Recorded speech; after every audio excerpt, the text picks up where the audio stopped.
Szeretettel köszöntök mindenkit, egyfajta búvópatakként terjed a hír elsősorban a világhálón, amely szerint a WHO, tehát az Egészségügyi Világszervezet egy olyan szerződés megkötésére készül az államokkal, amely arról szól, hogy a WHO egy úgynevezett járványhelyzet idején bármikor átveheti akár egy ország irányítását is.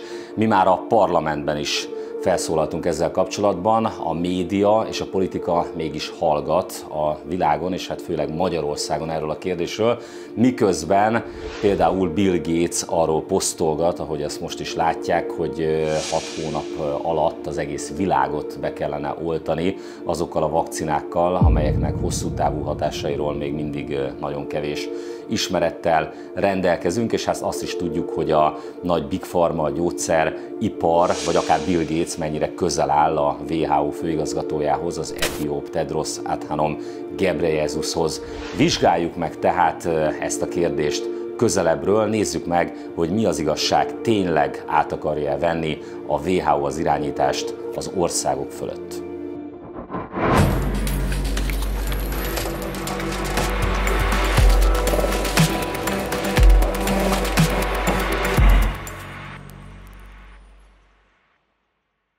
Az Azonnali című balliberális, egyébként az LMP-hez közeli hírportál szerint mindez csak vaklárma, és itt Magyarországon is csak jó magam, illetve a Mi Hazánk mozgalom rémhírt akar ezzel kelteni.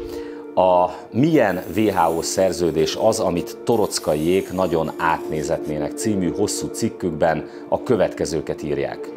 A Mi Hazánk tehát azt állítja, hogy ez a szerintük kabzsi gyógyszergyárak által irányított WHO azt szeretné elérni, hogy az államok végre megadják neki a felhatalmazást, hogy egy újabb világjárvány esetében ő dönthessen arról, kinek és milyen vakcinát adnának például be. Na de mi történt 2021. december 1-én? A rövid válasz az, hogy semmi. Az Egészségügyi Világszervezet, ahogy itt is olvasható, 2021. december 1-én arra jutott, hogy tárgyalásokat kezdenek arról, hogyan lehet hatékonyabban felvenni a küzdelmet a világjárványokkal szemben. A tárgyalások célja pedig, hogy idővel megszövegezzenek egy olyan nemzetközi okmányt, ami segíthet a világjárványok jobb megelőzésében, illetve felkészültebbekké teheti az államokat. A média szerint tehát mindössze vaklárma az egész, csak hogy gyanút kelthet, hogy mondjuk az azonnalinál sokkal komolyabb helyeken már kemény tiltakozások kezdődtek Nyugat-Európában is a tervezett WHO szerződés ellen.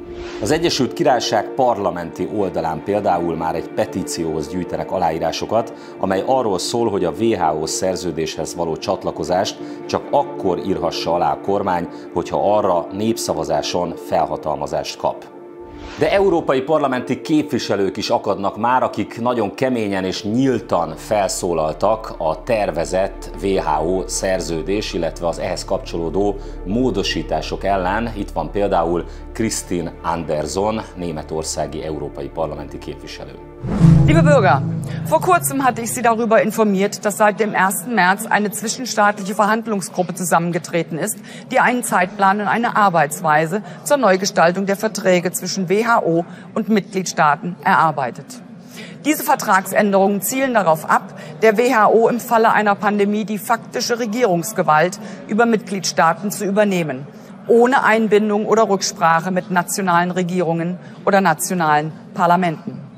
Meine Damen und Herren, damit ist die Volksherrschaft, das Grundprinzip einer jeden Demokratie, endgültig ad acta gelegt. Nagyon könnyen el tudjuk azonban dönteni, hogy valójában veszélyt jelent-e a tervezett WHO szerződés és az ehhez kapcsolódó módosítások az országok és így Magyarország függetlenségére, szuverenitására, vagy hogy elrendelhet-e például veszélyhelyzetet, vagy mondjuk kötelező oltásokat a WHO, hogyha konkrétan megnézzük azokat a dokumentumokat, szerződést, illetve a módosítást, ami miatt ez a tiltakozás most már sok helyen elkezdődött. Nézzük meg tehát az úgynevezett A75/18-as módosító indítványt, amelyet most április 12-én hozott csak nyilvánosságra a WHO, és ez a módosítás az Amerikai Egyesült Államok kormányától egészen konkrétan a Joe Biden féle adminisztrációtól érkezett. Hogyha ezt a dokumentumot tüzetesebben megvizsgáljuk, akkor megkapjuk erre az égető kérdésre a választ.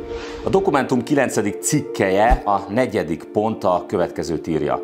Hogyha a tagállam 48 órán belül nem fogadja el az együttműködési ajánlatot, a WHO a közegészségügyi kockázat nagyságának figyelembevételével haladéktalanul, ez ugye egy olyan szó, ami például most került bele az amerikai módosítás által a szövegbe, megosztja a többi tagállammal a rendelkezésére álló információkat, miközben arra ösztönzi a tagállamot, hogy fogadja el a WHO együttműködési ajánlatát, figyelembe véve az érintett tagállam véleményét. Azt a részt veszik ki minden egyes alkalommal a már létező szövegből ezzel a módosítással, amely az adott érintett tagállam véleményét hivatott figyelembe venni. Ők, tehát a WHO fog majd a jövőben dönteni, velünk, tehát a nemzetállamokkal pedig nem akarnak konzultálni.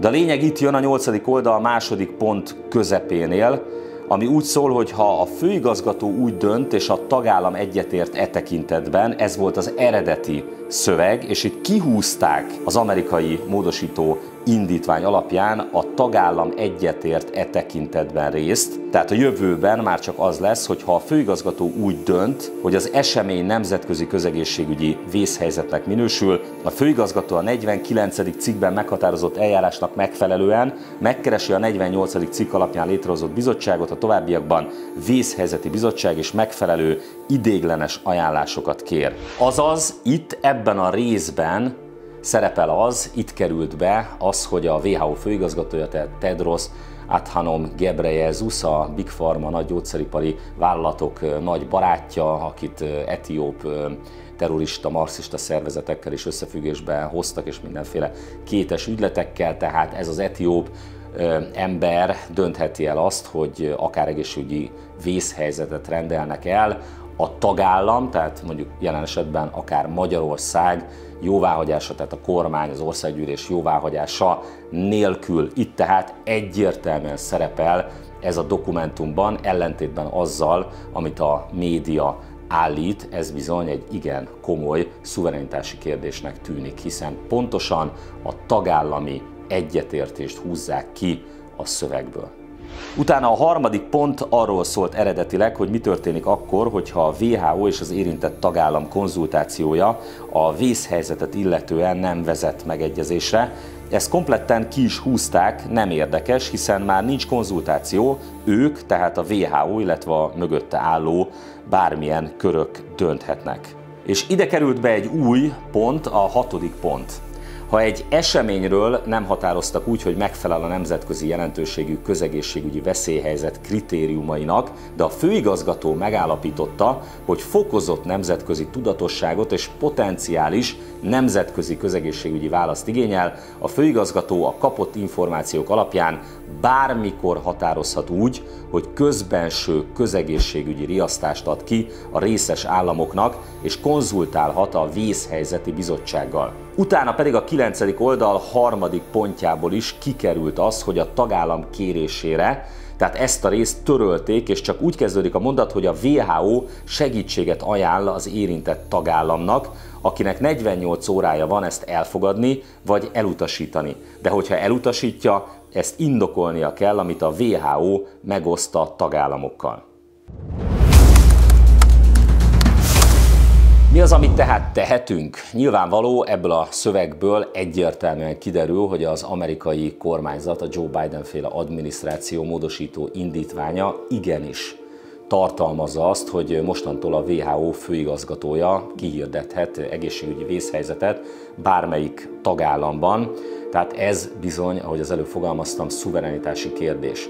Az is kiderült, hogy nagyon gyorsan, ugye ahogy mondtam, április 12-én hozta csak a WHO nyilvánosságra ezt az amerikai módosító indítványt, amely már jóval korábban ott volt egyébként a WHO asztalán, és az is kiderült, hogy rögtön a május 22 és 28 között sorra kerülő úgynevezett egészségügyi világ közgyűlés már szeretné elfogadni ezt a módosító indítványt, tehát nagyon kevés időnk maradt hátra a tiltakozásra.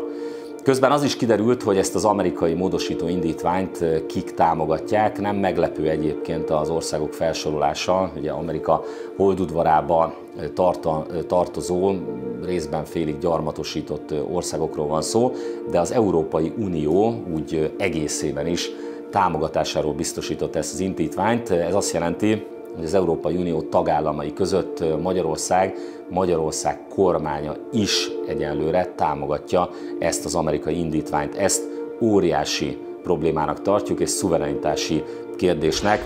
Nem dönthet az etióp Tedros Adhanom Ghebreyesus a mi egészségügyünkről, vagy nem dönthet akár arról, hogy egészségügyi veszélyhelyzetet rendelnek el Magyarországon, ne ő mondja meg azt, hogy kell-e kötelező oltás majd, vagy nem kell kötelező oltás.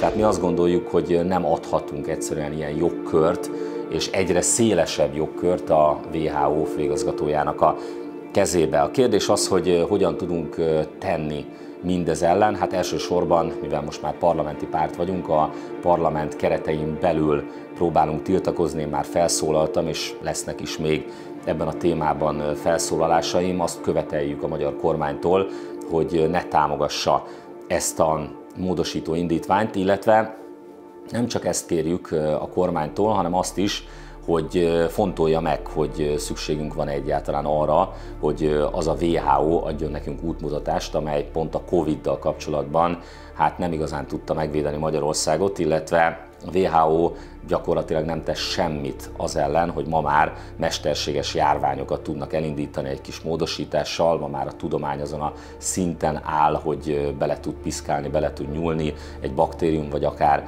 egy vírus szerkezetébe. Ezek nagyon-nagyon fontos biztonsági és szuverenitási kérdések, tehát mi tiltakozni fogunk a parlament keretei között, ha ezek a lehetőségek elfogynak, és a magyar kormány nem változtat az álláspontján, akkor természetesen akár népszavazási kezdeményezéssel élhetünk, az Alkotmánybírósághoz fordulhatunk, illetve a parlamenten kívüli valamennyi eszközt, nyilván a tüntetést és minden egyéb eszközt fel fogunk használni annak érdekében, hogy megakadályozzuk ezt a katasztrofális döntést. Hozzá kell tenni egyébként, hogyha május 22 és 28 között elfogadják ezt a módosítást, és sor kerülhet a következő hónapokban, akár 6 hónap múlva ennek a WHO szerződésnek az aláírására, akkor még mindig a következő, tehát az előttünk álló 6 hónapban van arra lehetőség, hogy akár visszamondja a támogatását, az igen szavazatát mondjuk egy tagállam, de az már nyilván sokkal nehezebb, mint most rögtön az elején